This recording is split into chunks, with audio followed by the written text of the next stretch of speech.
I'm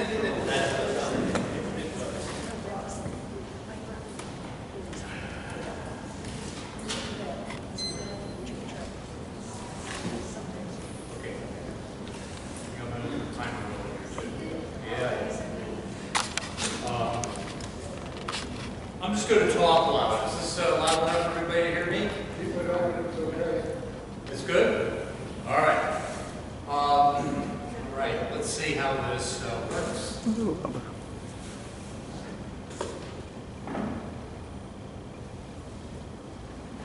You know, I first saw this on a bumper sticker in one of our travels. You tend to see this bumper sticker on other RVs, for example, and that's how Shae and I travel a lot. We'll go out for maybe 10 weeks at a time. And so I just looked it up, and when I actually found out what this is a part of, it really struck me as this is the kind of thing that we try and do. I'll read the entire poem. All that is gold does not glitter, not all those who wander are lost. The old that is strong does not wither, deep roots are not reached by the frost.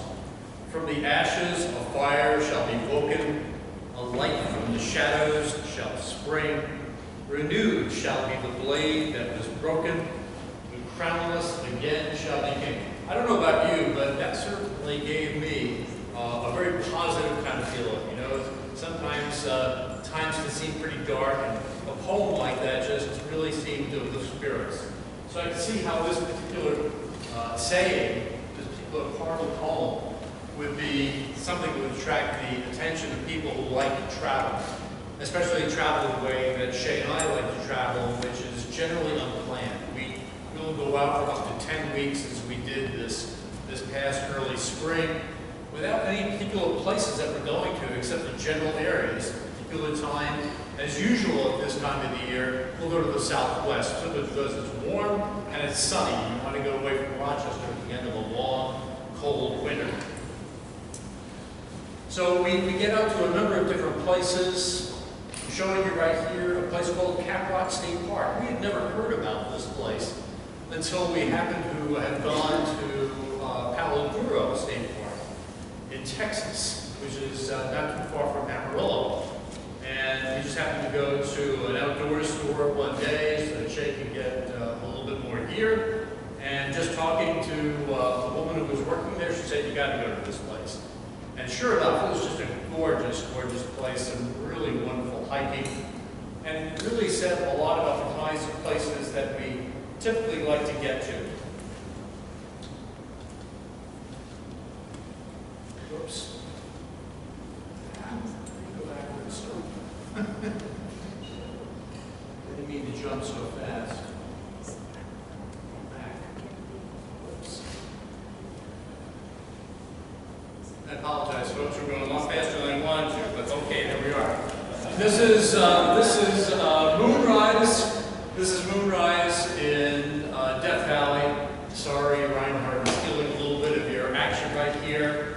There are so many different places in the United States we can get to that are just so gorgeous. We've had our series of adventures also. This was a misfortune that occurred in Baker, California, in the Mojave Desert.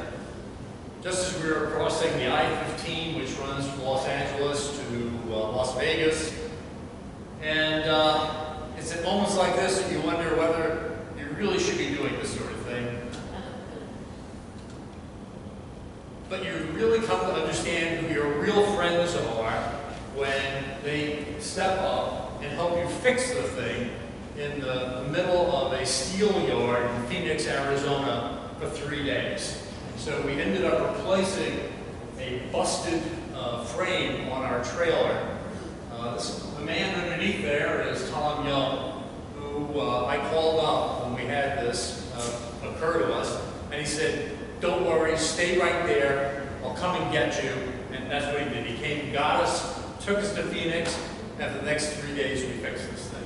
All kinds of interesting things tend to arise. We spent some time in Baker, California, which is otherwise a real flea-bitten kind of place in in the middle of Mojave, not the kind of place you'd ever want to go to, unless you had to. And we found the Bad Greek restaurant. And the person who owned this place really liked their statuary.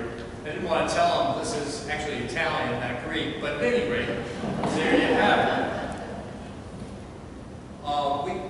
We spent a lot of time in an area of the Southwest that's called the Range and Basin territory. Some of you may know about this, but certainly in the Southwest, the geology is such that there are all of these isolated mountain ranges, small mountain ranges generally, 10, 20 miles long, something like that. And in any one particular place where you happen to be, you can look out and you can see perhaps half a dozen of them way off in the distance. And we've spent a fair amount of time at a number of them. This is in the Chiricahuas, which is one of the skyline islands in southwestern Arizona. It's just a drop-dead gorgeous place. We've never been there before, and friends and family have recommended it to us. And sure enough, this was just wonderful. We intended to spend 3 or 4 days there. We ended up spending 2 weeks. Wonderful hiking. This is also a real hot spot for birders. They come from all over the place. There's also some unusual things about Cave Creek Canyon. Right down the road from where this campground is located, you'll find an outpost of the American Museum of Natural History. The same place that is on 5th Avenue in Manhattan has an outpost there right down the road in Cave Creek Canyon. It attracts biologists, a number of other scientists.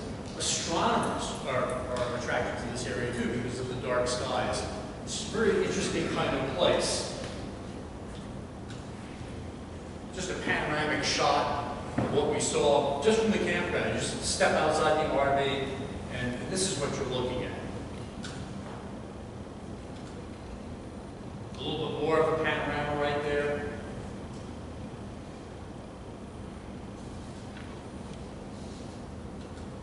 As I said, there's some really gorgeous hiking there. You wouldn't think that in the middle of a mega drought, the worst one I think in 1,200 years or so, that there'd be flowing water, but there's still snowpack in the Chiricahuas, and there's this wonderful little South Fork stream that runs down from those peaks. And here we are walking through it on a beautiful day. We also got up to the top of Silver Peak, 8,000 feet up. It's a great hike if you want to just get out and really see something. And there's the snowpack. It's a little hard to make out in this picture right there. I mean, it is just a selfie, and I'm trying to hold my camera, my cell phone steady and taking a shot. And you can see the snow in the background, the source of that water that we saw coming down the South Fork. Just a beautiful area. The Civilian Conservation Corps was in Cave Creek Canyon back in the 1930s, and they were smart enough to move their explosives far enough away from where they were staying. And so they had a couple of these places along a trail that we hiked along. The canyon has got this nice little town of Portal, Arizona. Most people have never heard of this place, but it's one of those places in the United States where people seem to go to get away from everyone else in the United States. It's a funky little town. This is the general store, cafe, lodge, also the place where there's music on Friday nights. It's a nice little place, nice little town. There's also, you see a lot of this in the Southwest also, just these ancient trucks that just seem to be sitting out there someplace, and I don't know how long that one's been sitting there, but it seems to have been there for quite a while. The writing on the side right there is just an advertisement for a local business, so putting it to good use. It's not the only truck like that I saw. You see these multicolored ones. This is almost a work of art right here. You kind of wonder whether or not this is natural coloration or somebody used it as the basis of, I don't know, some kind of art project. But these great old trucks are just all over the place in this part of the country. The Chiricahuas, as I said, are one of these sky islands throughout the Southwest. And what I was just showing you was the east side of the Chiricahuas, but there's also the west side also. And this is the place that more people tend to go to because of the hoodoos that are there. There are wonderful trails right through there that were put together by the CCC again back in the 1930s. They just had to get that shot of Shae with the rock perched on top of her head. It's a great set of hiking trails there. Again, really developed by the CCC. Beautiful stonework. I just kind of like that sort of thing. A great place to visit. But New Mexico is really a favorite place of ours to get to. And so we spent quite a bit of time this past spring there. This is what you're looking at on the left side and the right side. That's the same road, so that gives you an idea. It's almost a 180-degree panoramic shot of something called Valles Caldera. This was a very, very large volcano. It's 14 miles across. The caldera is 14 miles across. And it blew up over the course of about 1 million to 2 million years before the current era. And this, I'm showing you this because it has a lot to do with the formation of this place. And this is Bandelier National Monument. Again, a kind of place where a lot of other people, not many people know about this place. And it's a great, just a great place to visit for any number of reasons. There are a lot of good hikes. This is a canyon that runs down to the Rio Grande River. And if you know your New Mexico geography at all, the Rio Grande kind of splits New Mexico north-south. And so this is one of those canyons that feed down into the Rio Grande from the west. And sure enough, people have been living there for a long time. This is Bandelier is named for Adolf Bandelier, a Swiss-American archaeologist of the Southwest. What you're looking at right there is something called alcove house. All of that material out of which the alcove house is built are the remains of what was blown out of that Valles Caldera a million years ago. I mean, it's several hundred feet of material that just piled up as a result of these explosions coming out of that giant volcano. And so it left a material called tuff, which is a very, ironically, it's a very soft material that is easy to carve. And so the native peoples made their home here, going back to about the 12th century. They were able to make their homes in this rock pretty easily.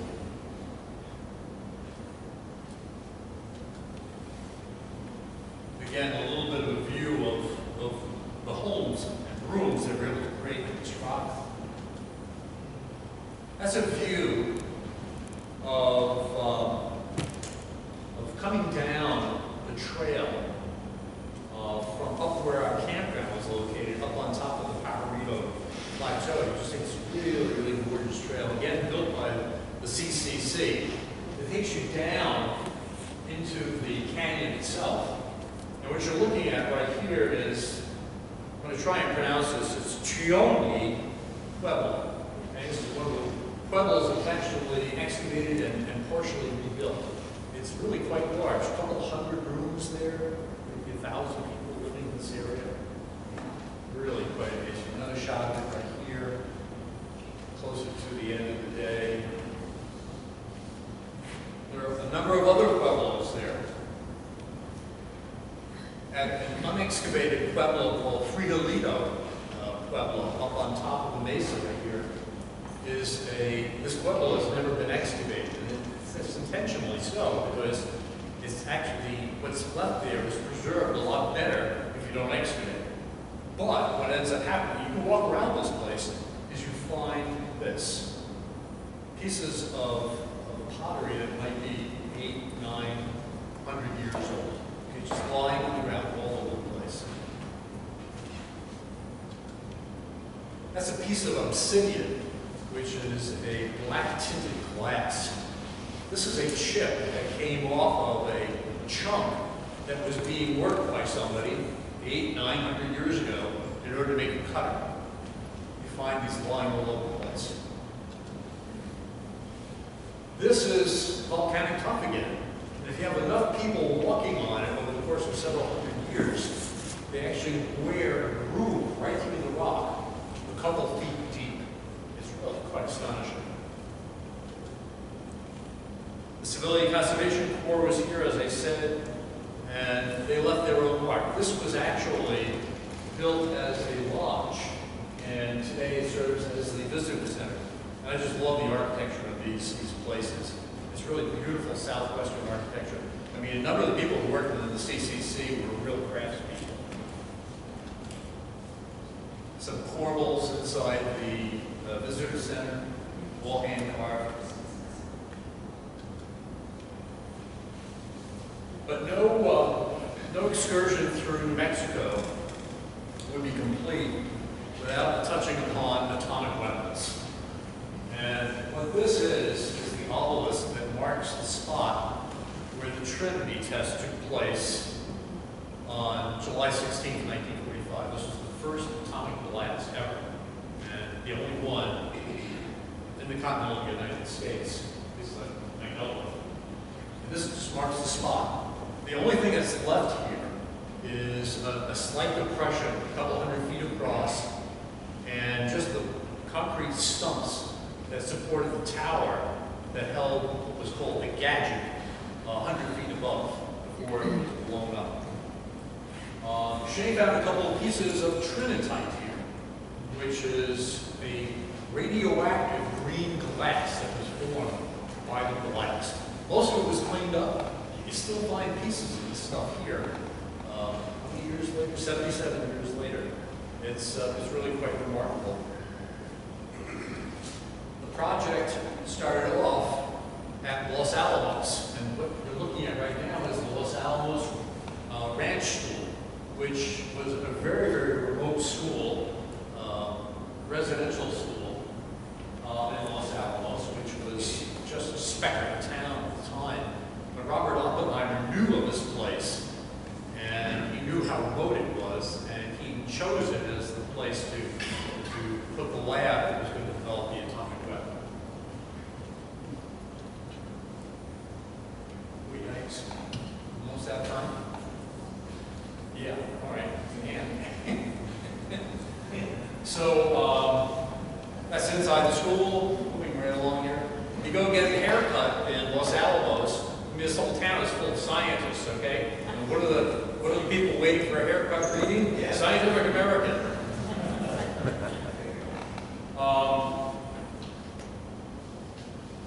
But back to native peoples right here. Some of you may recognize this. This is Canyon de Shae in Arizona. And truly an amazing place. What was really striking to me was that we were in the town just outside of Canyon de Shae. It's a town called Chinle. Shae and I just went, there was a McDonald's there or something, and they had Wi-Fi, so we just went there to be able to check our email and that sort of thing. And what I noticed was nobody was speaking English. And I think it was Navajo, though I don't know my Navajo, so I can't say for sure. But nobody was speaking English. It's one of those odd sensations you get when you suddenly feel like you're no longer in the United States. Just the brilliant blue skies in the southwest.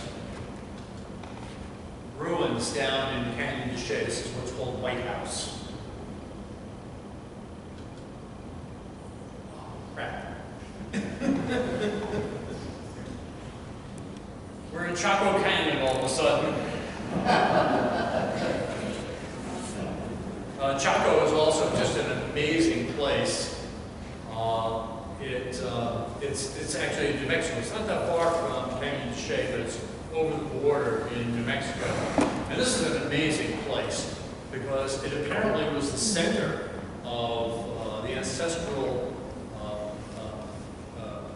native peoples. And it was some sort of a cultural center that drew people from all over the place. Now, these buildings were actually constructed so as to serve astronomical purposes too. They were aligned with the rising of the sun at the solstice, for example. Really quite an amazing place. That's me. Well, I have a lot more. I just wanted to show you one other funny kind of thing here. That's Chaco again, Chaco. This. I just wanted to show you a couple of signs. If you're traveling through New Mexico and you happen to be on US 380, you might see a sign like this, which definitely gives you pause. This is White Sands Missile Range, and that's where they shoot stuff. Another sign that was kind of interesting, and I didn't quite know what to make of this. And then finally, one more sign right here. This was the 2020 election, and I saw it was a head take picture. So, I'm not even quite halfway through, so thank you very much.